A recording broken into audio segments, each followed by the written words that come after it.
मैं कुंवारी खूबसूरत लड़की थी मगर मैं हामला थी। मैं नहीं जानती थी कि ये बच्चा किसका है क्योंकि मैं पाक दामन थी। मुझे कुछ भी याद नहीं था इसलिए हमल साया करने की दवा खा ली, लेकिन कुछ वक्त बाद मैं दोबारा हामला हो गई। यूं अब तक मैं 5 बच्चे जाया कर चुकी थी। मैं जहनी मरीज बन रही थी। एक दिन पेट में दर्द से बेहोश हो गई। डॉक्टर बोली डिलीवरी करनी होगी। जान निकल गई। लेबर रूम में डॉक्टर बोली एक सास से तुम्हारे साथ। मैं उससे और वो मुझसे हर बात शेयर कर लिया करती थी। मतली के एहसास के बाद मेरा सर बहुत बुरे तरीके से चकराने लगा था मगर मुझे कुछ समझ नहीं आ रहा था। तभी मेरी दोस्त जैसी कजन ने मुझसे पूछा कि क्या हुआ है, तो मैं मुस्कुरा कर ना में सर हिलाने लगी, लेकिन मुझसे ज्यादा देर वहां ना बैठा गया। तो मैं उठकर अंदर आ गई। अब मेरी कजन भी मेरे लिए परेशान होते हुए मेरे पीछे आई और कहने लगी कि आखिर तुम्हें हुआ क्या है, तुम्हारी तबीयत तो ठीक है ना। मैं चंका उससे कुछ नहीं छुपाती थी। तभी मैंने उसको सब हकीकत बता दी और कहा कि किसी से कोई बात मत करना। कुछ रोज पहले मुझे कुछ भी अच्छा नहीं लग रहा था। पूरा जिस्म दर्द से कराह रहा था, लेकिन हर चीज जैसे मेरी समझ से बलातर थी। वो मुझसे लड़ने लगी और कहने लगी कि तुमने पहले क्यों नहीं बताया,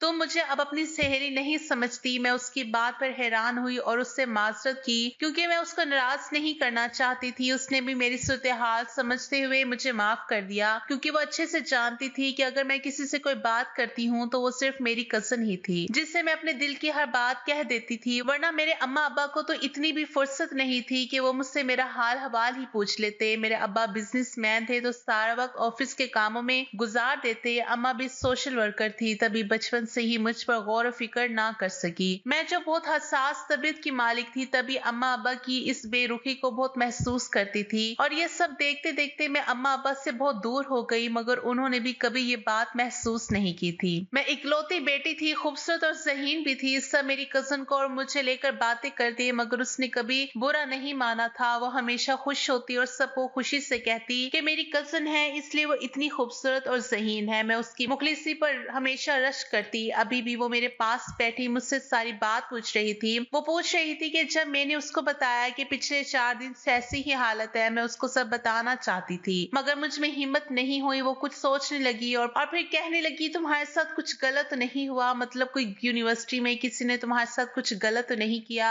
मैं उसकी बात पर तड़प उठी और उसको कहा कि खुदा ना करे कभी ऐसा हो, मगर वो अभी भी संजीदा ही थी। तभी वो कहने लगी कि अच्छा कल मैं तुम्हारे लिए यूनिवर्सिटी से आते हुए कुछ लेकर आऊंगी, फिर ही मुझे इल्म होगा क्योंकि तुम्हारी जो हालत है वो तो कुछ और ही बता रही है। मैंने सारी रात अपनी कजन की बातों को सोचते हुए गुजार दी। नींद क्या ही आती, सारी रात खुली आंखों में गुजार दी। अगली सुबह यूनिवर्सिटी के लिए तैयार हो रही थी जब फिर से सर चकराने लगा, मगर मैंने खुद को संभाला और फिर से तैयारी जारी रखी और तैयार होकर यूनिवर्सिटी चली गई। मुझे छोड़ने हमारे ताया का बेटा चाहता था। आज भी वही छोड़ने चाह रहा था और हर दफा की तरह आज भी मैं उससे कतरा रही थी और ये बात मेरी कजन बहुत अच्छे से जानती थी कि मैं उसके भाई से कतराती हूँ, मगर उसने आज तक इस बात का बुरा नहीं मनाया था। वो यही कहती थी कि जो तुम्हें बेहतर लगता है वही करो। आज फिर अली ने मेरे लिए गाड़ी का अगला दरवाजा खोला मगर मैं पीछे बैठ गई और अनम आगे बैठ गई। मैं अपने कजन के चेहरे की सावियां बहुत अच्छे से देख रही थी जो एकदम गुस्से से तन हो गया था। मेरे ताया का बेटा अली एक लौफर लड़का था। माँ बाप के बेचार लाड प्यार ने उसको बिगाड़ दिया था। वो हर वक्त अपना हुलिया गुंडों जैसा बना कर रखता, मगर ताया और ताई को अपने बेटे पर बहुत फख्र था, लेकिन मुझे और अनम को अली से सख्त नफरत थी।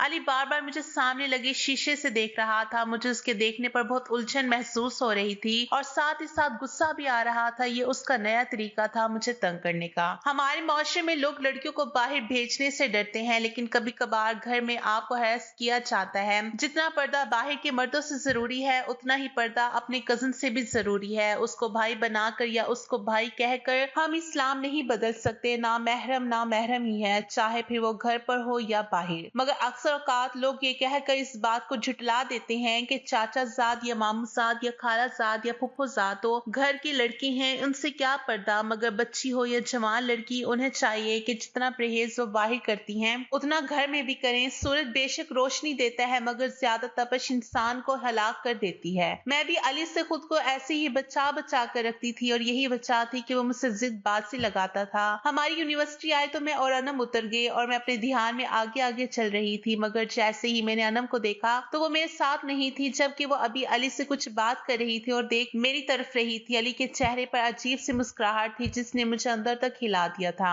अनम थोड़ी देर बाद ही मेरी तरफ भागते हुए आई, मगर उसका का रंग उड़ा हुआ था। मुझे उसे ऐसे देखकर हैरानी हुई, मगर मैं खामोश रही क्योंकि बगैर वजह की बात करने की मुझे आदत नहीं थी और ना ही किसी की ज़ाती जिंदगी में दखल अंदाजी करने की कोई ख्वाहिश थी। मैं खामोशी से क्लास में चली गई, मगर मेरा दिल क्लास में भी नहीं लग रहा था और बार बार कभी मतली का एहसास होता तो कभी चक्कर आते। मैं तंग आकर बाहर लॉन में आ गई और वहां चहलकदमी करने लगी। वहां और भी बहुत सी लड़कियां मौजूद थी। एक मेरे डिपार्टमेंट की लड़की मेरे पास आई और मुझे कहने लगी कि चलो, तुम्हें अनम बुला रही है। मैं जैसे ही अनम के पास गई तो वो कहने लगी, चलो हमें अस्पताल जाना है। मैं हैरान हुई और उससे कहा कि मेरी तबीयत कुछ ठीक है। तभी वो कहने लगी कि हमने तुम्हारा चेकअप करवाना है। मैं भी अनम के साथ चल पड़ी। डॉक्टर मेरा चेकअप करने लगी, लेकिन डॉक्टर के चेहरे पर मुस्कुराहट देखकर मैं काफी हैरान हुई। मुझे अंदाजा नहीं हुआ कि आखिर डॉक्टर की मुस्कुराहट की वजह क्या है, मगर मेरा दिल खौफ से कांप रहा था। मैंने डॉक्टर से पूछा कि मुझे क्या हुआ है, तो वो कहने लगी कि मुबारक हो, आप हामला है। खबर थी या सीसा प्लाई जो मेरे कानों में उंडेला गया था। मैं हामला थी, मगर ये सब कैसे हुआ? मुझे तो कुछ भी याद नहीं था। मेरे लिए ये बहुत बड़ी बात थी। अनम भी हैरानगी से मेरी तरफ देख रही थी। मुझे उसका चेहरा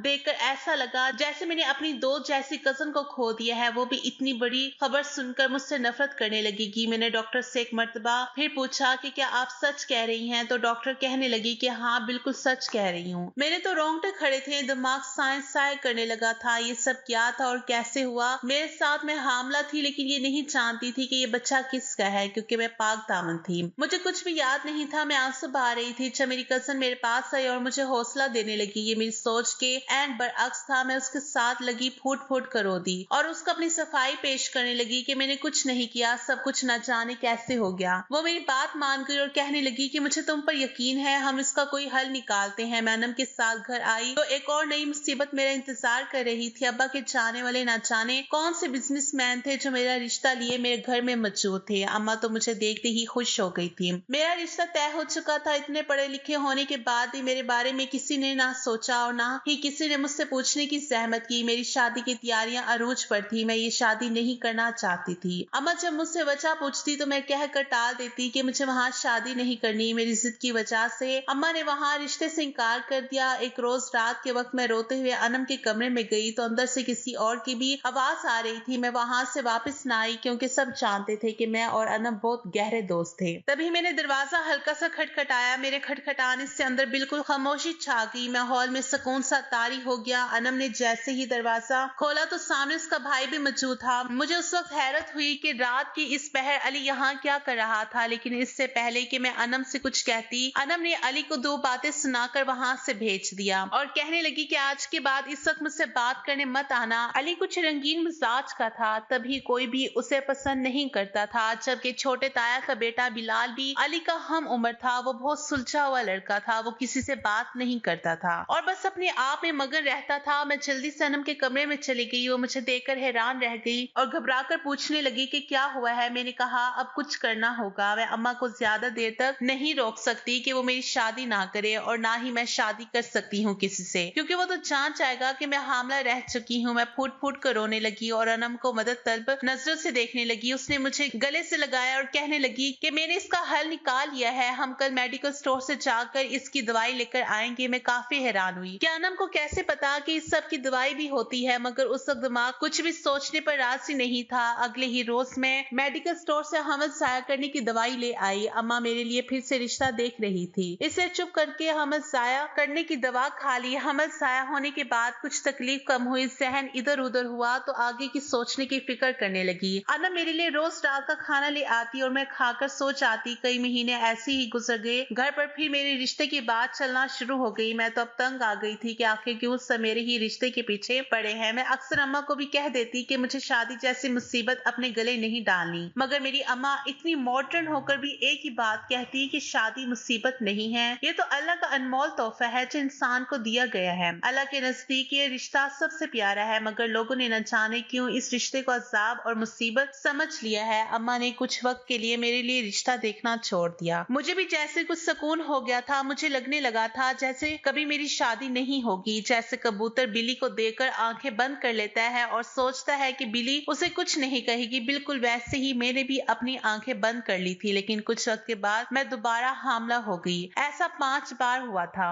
मैं 5 बजे जाया कर चुकी थी, लेकिन मुझे कभी समझ नहीं आ रही थी कि आखिर मेरे साथ ये कैसे हो रहा है और कब हो रहा है मैं तो हर चीज से अनजान थी। रात के वक्त सो जाती थी और जब सुबह उठती तो हालत खराब हुई होती थी। लेकिन कौन इस वक्त अब मैं सहनी मरीज बन रही थी। मेरी आंखों के नीचे हल्के पड़ चुके थे। सारा दिन मैं कमरे में बंद रहती, कहीं आना जाना छोड़ दिया था। मुझे ऐसा लगता था कि अगर मैं कमरे से बाहर निकली तो फिर से हामला हो जाऊंगी। इस सब में अगर किसी ने मेरा साथ नहीं छोड़ा था तो वो अनम थी, मेरी बेहतरीन दोस्त, जिस पर मैं आंखें बंद करके यकीन करती थी, जिसको मैं सब कुछ बताती थी। वक्त के साथ साथ मेरे अब्बा ने मुझसे हर ताल्लुक खत्म कर लिया था। उनके मुताबिक मैं उन पर बोझ बन रही थी। अब वक्त था कि मैं अपनी अम्मा को सब सच सच बता दूं, लेकिन बताती भी कैसे। अम्मा भी मुझसे मजीद दूर हो गई थी। उन्होंने मुझे मेरे हाल पर छोड़ दिया। उनका भी यही कहना था कि अगर तुम मेरी औलाद ना होती तो मैं तुम्हें कब से घर से निकाल चुकी होती। जिसको हमारी इज्जत का ख्याल नहीं वो हमारी किस काम की। मुझे अक्सर अम्मा की बातें बहुत तकलीफ देती। मैं बहुत तकलीफ में मुब्तला थी और इस समय अगर किसी ने मेरा साथ नहीं छोड़ा था और अगर किसी को मुझ पर यकीन था तो वो अनम थी। अली कभी कभी मुझे कहता कि तुम फिक्र मत करो, मैं तुम्हारे साथ हूँ। इसकी बातें भी बहुत छुपती थी। अब तो मैं पता लगाना चाहती थी कि आखिर मेरे साथ क्या हो रहा है। मुझे कोई सिरा ही नहीं मिल रहा था। मैं कोई रास्ता निकालना चाहती थी जिससे इल्म होता कि मेरे साथ कब बुरा होता है, कब मुझे ज्यादती का निशाना बनाया जाता है। मेरे होश में होते हुए तो ऐसा नहीं होता था और ऐसा भी नहीं था कि मैं बहुत गहरी नींद सोती थी। अब मैं अकेली रहने लगी थी। इस सब को होते हुए पूरे 2 साल गुजर चुके थे कि एक दिन मेरे पेट में शदीद दर्द हुआ। उस वक्त भी मैं खाने की टेबल पर मौजूद थी और वहां सब बैठे थे। दर्द इतना शदीद था कि बर्दाश्त से बाहर था। मैं पेट पकड़कर कभी दाएं तो कभी बाएं जानिब हो रही थी। सब मुझे देखकर बहुत हैरान हो गए कि आखिर माजरा क्या है। मैं खुद बहुत हैरान थी। पेट का दर्द किसी सूरत नहीं जा रहा था। मेरा रंग पीला पड़ चुका था। सब मुझे देख रहे थे, एकदम परेशान हो गए। और हैरत की बात यह थी कि सबसे पहले मेरी अम्मा उठी और अली से कहने लगी कि जल्दी से गाड़ी निकालो, इसे अस्पताल लेकर जाना है। मेरी अम्मा मुझे अस्पताल ले गई तो डॉक्टर बोली इमरजेंसी डिलीवरी है। अम्मा तो हैरत से मुंह देखती रह गई। उन्होंने चौंक कर मेरी तरफ देखा तो मेरा दिल बंद होने लगा क्योंकि मेरा पेट बिल्कुल भी बड़ा नहीं था और अम्मा को सब हकीकत पता चल जानी थी। उन्होंने मुझ पर ही शक करना था मगर वहां अम्मा खामोश रही जबकि डॉक्टर अम्मा से कुछ सवाल कर रही थी। ये कब से हो रहा है और हमल को कितने दिन हुए हैं? बच्ची की हालत बहुत खराब है, क्या इसका ख्याल नहीं रखा जाता? आप माँ हैं इसकी? अम्मा तो आंखें फाड़े बस मुझे ही देख रही थी। डॉक्टर ने जब दोबारा सवाल किया तो अम्मा ने होश में आकर कहा कि जी मैं इसकी माँ हूँ। डॉक्टर ने सर हिलाकर मुझे देखा और कहने लगी कि फिक्र की बात नहीं है, तुम्हारी उम्र अभी छोटी है और तुमने किसी गलत दवाई का ज्यादा इस्तेमाल किया है जिसकी वजह से तुम्हारा ऑपरेशन करना होगा। मेरे आंसू बहने लगे जब डॉक्टर मुझे लेबर रूम में ले गई और बोली काफी टाइम से तुम्हारे साथ ज्यादती हो रही है, तुम पर जुल्म किया जा रहा है और तुम ना सिर्फ गलत दवाइयों का इस्तेमाल कर रही हो बल्कि तुम इसके साथ साथ नशे की चीजें भी ले रही हो। क्या तुम्हें खबर नहीं कि तुम हामला हो? क्या ऐसी होती है माँ? डॉक्टर तो मुझे बहुत कुछ सुना रही थी मगर मेरे कान साए साए करने लगे थे कि ये सब क्या है कि जो मैं हमल साया करने के लिए दवाइयां खा रही थी वो गलत कैसे हो सकती थी? नशा तो मैंने दूर दूर तक कभी नहीं किया, फिर डॉक्टर कैसे कह सकती थी कि मैं नशावार अद्वियात लेती हूँ? मेरा हमल साया हो चुका था और मैं इतना जानती थी कि मेरे साथ कुछ गलत कोई मेरा अपना ही कर रहा है। मेरा शक अपनी माँ पर ही गया था। मुझे उनसे नफरत हो रही थी मगर फिर एक सोच बार बार आती थी कि अम्मा तो मेरे आस पास भी नहीं फिरती, फिर वो भला मेरे साथ ऐसे क्यों करने लगी? एक बात जो मेरे दिल में बार बार आ रही थी वो ये थी कि मुझे हमल साया करने की अद्वियात भी अनम ला कर देती थी। क्या वो ये बात जानती थी कि वो अद्वियात गलत है? जिस वक्त मैं अस्पताल के लिए निकली थी उस वक्त अनम घर पर मौजूद नहीं थी, वरना उस वक्त वही जवाब दे रही होती। अब तो मेरा दिल किसी पर भी भरोसा करने को नहीं कर रहा था, इसलिए मैंने सोच लिया था कि मैं किसी पर भरोसा नहीं करूंगी। अम्मा सारे रास्ते खामोशी से मेरे साथ बैठी रही, मुझसे ना कोई सवाल किया और ना ही कोई जवाब मांगा। मैं भी चुप थी। आखिर सफाई देती भी तो किस चीज की? घर पहुंचते ही अब्बा अम्मा से पूछने लगे कि इससे क्या हुआ है मगर अम्मा कोई भी जवाब दिए बगैर मुझे अपने साथ कमरे में ले गई और खामोशी से कमरे में लिटा दिया। अम्मा ने मुझसे अब किसी भी किस्म का कोई सवाल नहीं किया था। मेरे कमरे में सबका आना मना हो चुका था, यहाँ तक कि अनम को भी इजाजत नहीं थी कि वो मेरे कमरे में आती। अनम काफी बेचैन थी मुझसे मिलने के लिए मगर अब मुझे किसी की जरूरत नहीं थी। अम्मा मेरा बहुत अच्छे से ख्याल रख रही थी, मेरे लिए खाना अपने हाथों से बनाती। परेशान कुन बात यह थी कि अभी तक वो बिल्कुल खामोश थी, उन्होंने मुझसे कोई बात नहीं की थी। एक रोज अम्मा मुझे खाना खिला रही थी कि मेरी आंखों में आंसू आ गए। सारी उम्र मैंने अम्मा की इस मोहब्बत के लिए तरसते हुए गुजारी। मैं अम्मा की मोहब्बत चाहती थी जो मुझे ना मिली। अम्मा मेरे आंसू देखकर एकदम ठटक गई और खाना एक तरफ रखकर मेरे आंसू पोंछने लगी और कहने लगी कि क्या हुआ है, तुम रो क्यों रही हो? तुम्हें फिर से कहीं दर्द है क्या? मैंने अम्मा के सीने से लगकर फूट फूट कर रोना शुरू कर दिया। अम्मा मुझे दिलासा देने लगी और कहने लगी अब तुम्हें फिक्र करने की जरूरत नहीं है। डॉक्टर ने मुझे सब सच बता दिया है कि तुम्हारे साथ ज्यादती हुई है, मगर बस मैं ये जानना चाहती हूँ कि तुम्हारे साथ ये सब किसने किया? क्या कोई घर में था या बाहर? और कौन सी अद्वियात खाती रही हो, जो गलत थी। मैं जानती थी कि अब अम्मा मुझे कुछ नहीं कहेंगी, मगर फिर भी मेरा दिल कांप रहा था। कभी भी कुछ भी हो सकता था। अम्मा मेरी बातों का गुस्सा कर जाती और अब्बा को सब बता देती, मगर अब कुछ ना कुछ तो करना ही था। खामोशी से तो जिंदगी नहीं गुजर सकती थी। मैंने अम्मा को सब बता दिया कि मैं नहीं जानती कि कौन है वो शख्स जो मेरे साथ ज्यादती करता है और किस वक्त, क्योंकि मेरे होश में तो मेरे आस पास भी कोई नहीं भटकता सिवाय अनम के। रात को जब अनम मुझे खाना देकर चली जाती थी तो मैं ऐसी नींद सोती थी कि मुझे कभी होश ना आए, लेकिन मैं तो कभी गहरी नींद सो ही नहीं थी। अम्मा कहने लगी कि अभी भी तुम्हें खाना खाने के बाद नींद आती है, तो मैंने नाम इस सर हिलाया और कहा कि नहीं, अब तो ऐसा नहीं होता।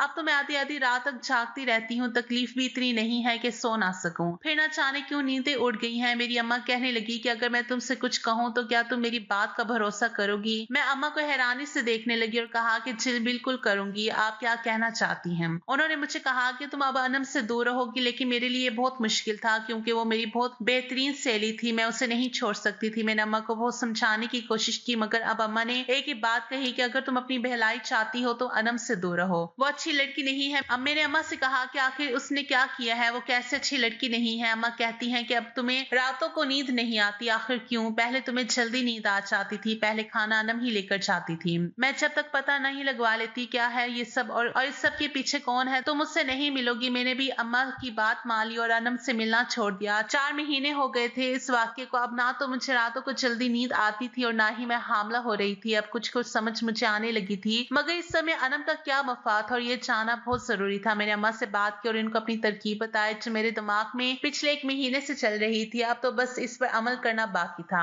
मैं और अम्मा मिलकर इस पर अमल करने लगे थे। मैंने अनम के साथ बोलचाल भी शुरू कर दी थी। अनम अब फिर से मेरे लिए खाना लाती, मगर अब मैं इसका दिया हुआ खाना नहीं खाती थी और एक तरफ रख देती थी या छुपा देती थी और उसको अब यही जाहिर करवाती कि मैंने खाना खा लिया है। एक रोज मैं अनम के कमरे के पास से गुजर रही थी। जब मैंने उसके कमरे से आवाज सुनी, वो किसी को कह रही थी कि मुझे ऐसा लग रहा है जैसे दवाई का ज्यादा असर नहीं हो रहा, इसलिए हमें अब दवाई ज्यादा डालनी होगी। उसका इतना कहना था कि मैं सब कहानी समझ गई। अब तो बस इस बात का पता लगाना था कि आखिर इसके साथ कौन मिला हुआ है। मैंने एक रात अम्मा के साथ मिलकर बहाना लगाया कि मैंने अनम का दिया हुआ खाना खा लिया है और अब मुझे नींद आ रही है। मैंने सोने का नाटक किया, तभी आहिस्ते से किसी ने दरवाजा खोला और मैं पहले से ही अपनी अम्मा को आगाह कर चुकी थी और उनको समझा दिया था कि इन्हें आगे क्या करना है। दरवाजा खुलने पर एक दफा मेरे रोंगटे खड़े हो गए, मेरा जिस्म कांपने लगा, मगर मैं सोने का नाटक करती रही। कमरे में पहले अनम की आवाज गूंजने लगी और फिर जिस शख्स की आवाज थी, मुझे अपनी समात पर यकीन नहीं हुआ। मुझे ऐसा लगा जो मैंने आवाज सुनी है वो झूठ है, ये सब एक डरावना ख्वाब है, इसके अलावा कुछ नहीं। मेरे अपने ही घर में मुझ पर नकब लगाया जाता रहा था और मुझे इस चीज का अंदाजा ही ना हुआ ये सब मेरे साथ कौन कर सकता है। अक्सर कात हमें जो नजर आता है वैसा कुछ नहीं होता और जो होता है वैसा नजर नहीं आता। ये दुनिया महज एक धोखा है, इसके अलावा कुछ नहीं। नजर का धोखा, सोच का धोखा। वो आवाज किसी और की नहीं बल्कि बिलाल की थी।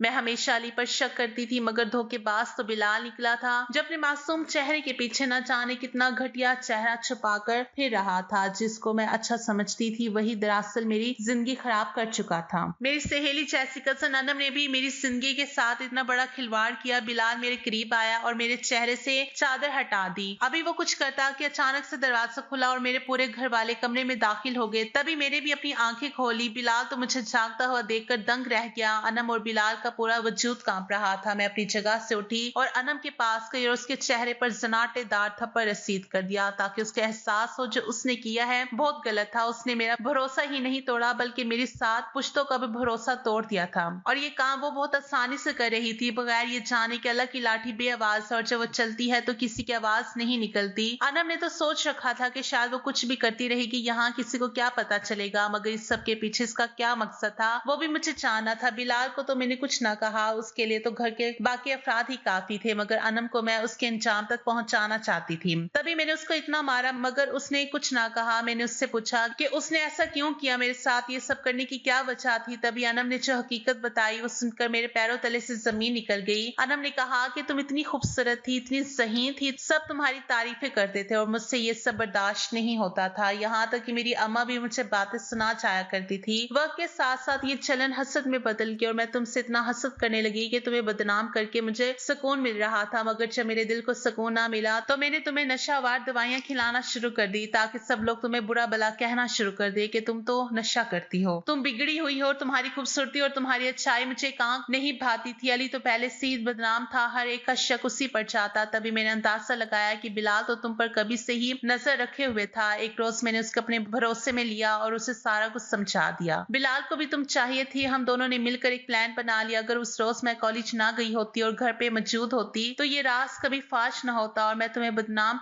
करके इस घर से निकलवा देती। तुम्हें तो मुझ पर आंखें बंद करके भरोसा था, तभी मैं ये सब बहुत आसानी से करती जा रही थी। काश तुम्हें इल्म ना होता। अनम की बातें सुनकर मेरा दिल बंद होने लगा था, मेरी जान लबों पर आ गई थी। मैं सोच भी नहीं सकती थी कि कोई मेरे साथ इतना बड़ा खेल खेल सकता है। अभी मैं कुछ कहती कि तभी अली आगे बढ़ा और अनम के मुंह पर थप्पड़ मार दिया और कहने लगा कि मैं शुक्र अदा करता हूँ कि मैं तुम जैसा नेक इंसान नहीं हूँ, बिगड़ा हुआ हूँ। अगर नेक तुम दोनों जैसे होते हैं तो मुझे नफरत है नेक इंसानों से। अब्बा ने दोनों को पुलिस के हवाले किया। अब घर में फिर से मेरे रिश्ते की बात होने लगी थी। मगर तभी ताया हमारे कमरे में आया और आकर कहने लगा कि अली हमारी बच्चे से शादी करेगा। मुझे तो यकीन ना आया, मगर अली ने हकीकत में मुझसे शादी कर ली। आज मैं अपनी जिंदगी में खुश और पुरसकून हूँ। मेरे 3 बच्चे हैं। मैं और अली अपने बच्चों को बेहताशा प्यार, मोहब्बत और वक्त देते हैं। अली बेशक बिगड़ा हुआ था, मगर शादी के बाद मेरी उम्मीद से ज्यादा वो अच्छा हो गया था। वो सुलझ चुका था, अपने बच्चों के लिए मेहनत मजदूरी भी करता था। मेरे लिए वो दिन भर काम करता था, मुझे अपनी आंखों का तारा बनाकर रखा हुआ था, अपने हाथ का छला बनाकर रखा हुआ था। हम अक्सर औकात बुरों को ये कहकर छोड़ देते हैं कि ये तो बुरा है, मगर कभी कभार वो ज्यादा अच्छा होकर हमें ये बता देता है कि हर बुरा इंसान ताउम्र बुरा नहीं रहता। अगर आपको हमारी आज की कहानी पसंद आई है तो वीडियो को लाइक कीजिए, और अगर आप ऐसी ही दिलचस्प कहानियां सुनना पसंद करते हैं तो हमारे चैनल को सब्सक्राइब करें।